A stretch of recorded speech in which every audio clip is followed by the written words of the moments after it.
Welcome to drum school. As I said before, it's not a lot of fun playing on your own. 8 to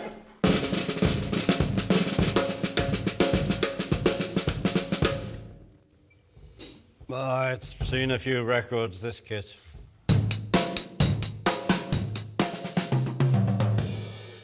This is about as basic as you get. It's all you need. Years and years ago, a drummer called Hal Blaine in LA sort of invented, it was called rototoms. So it started here with a little 4-inch tom-tom and got bigger and bigger and bigger. It was like 14 of them till it got here, it was huge. And George Harrison, who went to LA to do some stuff, brought me one back. And we set it up in this room. And what happened was, for me, when we were playing the track, whatever the track was, doesn't matter, you know, da, da, da. Then it came to a fill.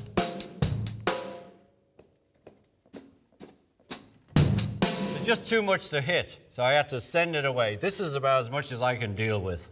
99% of whatever I've done is on 4 drums. This is the bass drum that you play with your foot. This is a hi-hat that is really a throwback from big band days. This is a crash, because it's short, and this is like the ride.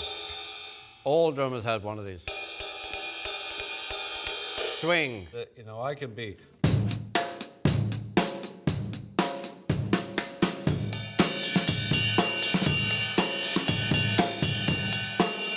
The bell gives it a lot of life. At the end of the song when you're jamming out, it gives it a lift.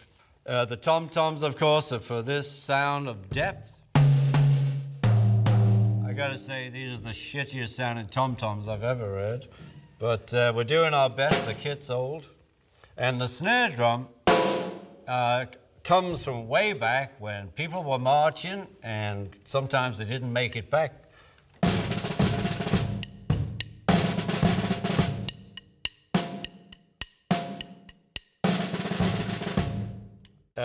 You know, they used to frighten the opposing side in war, but we only play our drums for peace. The best beat of all is the Bo Diddley beat. How great is that? God rest his soul, Bo Diddley got his own beat. I don't have my own beat.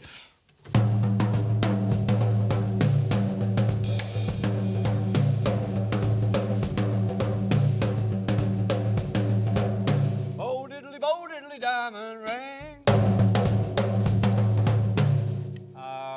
You know, Little Richard, The Girl Can't Help It, all those songs he did, and most of rock songs were swing, which is. So you can sing any old rock song to that, and then suddenly what crept in was.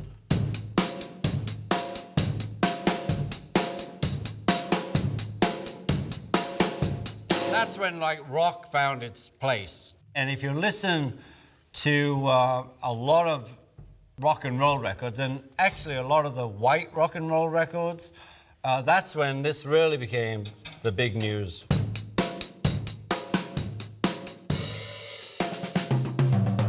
Jim Keltner is a drummer, is my hero. Anyway, he said Charlie Watts was the best rock drummer in the world. So I called him up.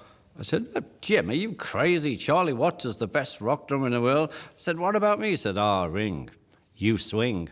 And I do, if you listen, and it's been well pointed out, if you listen to the way I play, there's a hint of swing in everything I do. And as a drummer, I'm self-taught, so I didn't know any better.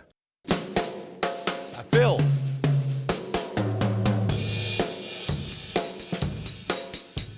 So it's whenever you come off the basic rhythm, you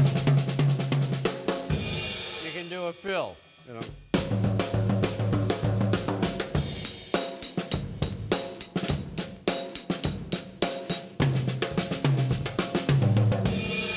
So their fill is when you stop playing the basic rhythm. If you're just doing straight rock, okay, we know what that is, you know. And I used to play it for something that just happened, open, so it had more of a swing.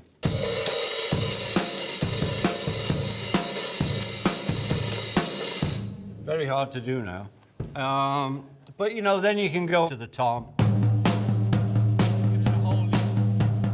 Gives it a deeper feel, but you can also like,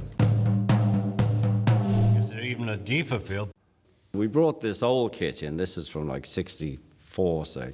But in 68, when we got the maple kit, it's called the maple kit, 68, 69, it came with calf heads. There's so much depth in calf heads that if you listen to Bathroom Window and all that, you know, I still call it side 2 of Abbey Road, even though it's on a CD now, it's all on one, but it's still side 2. The tom stuff I'm playing because, wow, I got this sound. That's why it's like that. You came in and did boom, boom, boom, boom, boom, boom. It was so great to hear that depth. It would be great if you had Charlie Watts sitting there because he plays the old style. He plays like this. So, which comes from the marching band. You know, that's how they played because it was right in the belly of the drum. So they had to like get the stick to it. When it's right on top of you, you'd be playing like a mad person. So that's why that came in. It's an old marching band, army band situation. And then for some reason, I just started playing like this. I must have seen someone, I don't recollect. And so I play the straight stick, which is easier for me to do.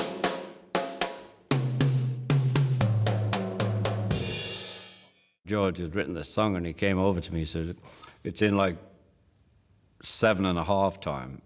And I'm saying, well, so what? I have no idea what that is, you know. I know 4/4 and 3/4. And if you listen to the Beatles songs, when we thought we were being groovy, the other three would be playing 4/4 and I'd be playing 3/4. I'd be waltzing under their 4 or the other way around. And we thought, wow, that's groovy. I am a left-handed person. I play right-handed drums. So every time I had to come off to a fill, I have to get this hand in. I can't go round the drums this way. I can't go, because it's such a drop. I mean, I can do it, but it's not, you know, I have to jump down where other drummers go, which I can't do. And they're there already, but I can come this way. I can come around this way. So,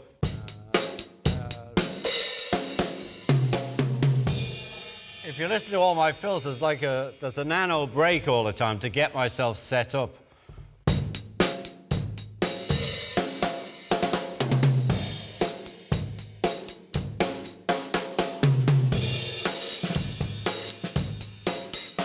Unless I just zip into a roll.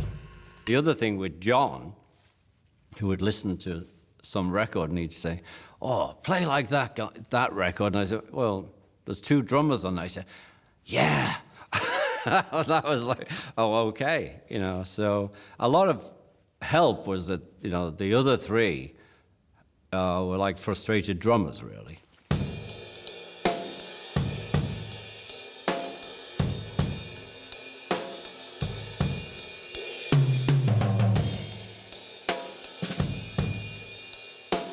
If the singer's singing, there's no need for me to go mad. You know, it's something I've never done. I listen to the song and I still, to this day, when I'm playing, play with the singer. Because, you know, he's giving all the information, we're just holding it together. But you can actually, while he's singing, you can, you know, bring it up a bit.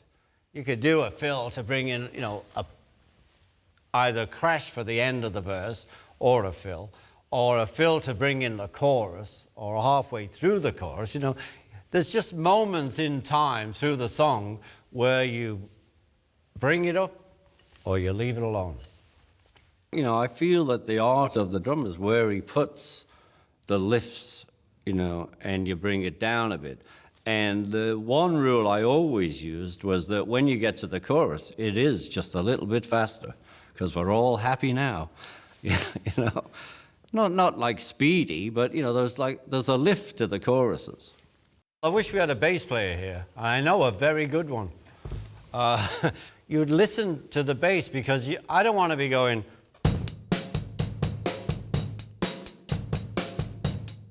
and he's playing like an easier pattern. So I can well support the bass, or the bass can well support the bass drum by just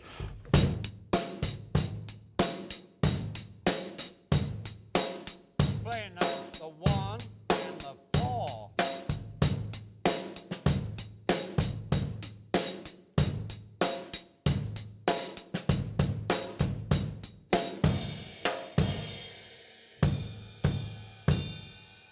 I don't know how Come Together came. Dun, dun, diddle-diddle, diddle-diddle-diddle. I don't know how it came, it just arrived. The drums and bass, Paul and I would really try and work things out together, and if it was just solid, we'd try and his bass and my drum pattern, bass drum pattern would be forceful on the bottom, so everything else could float on top. It's no good calling me to the session if you want something jazzy, but I can fake it. And it's usually a swing thing. So they go.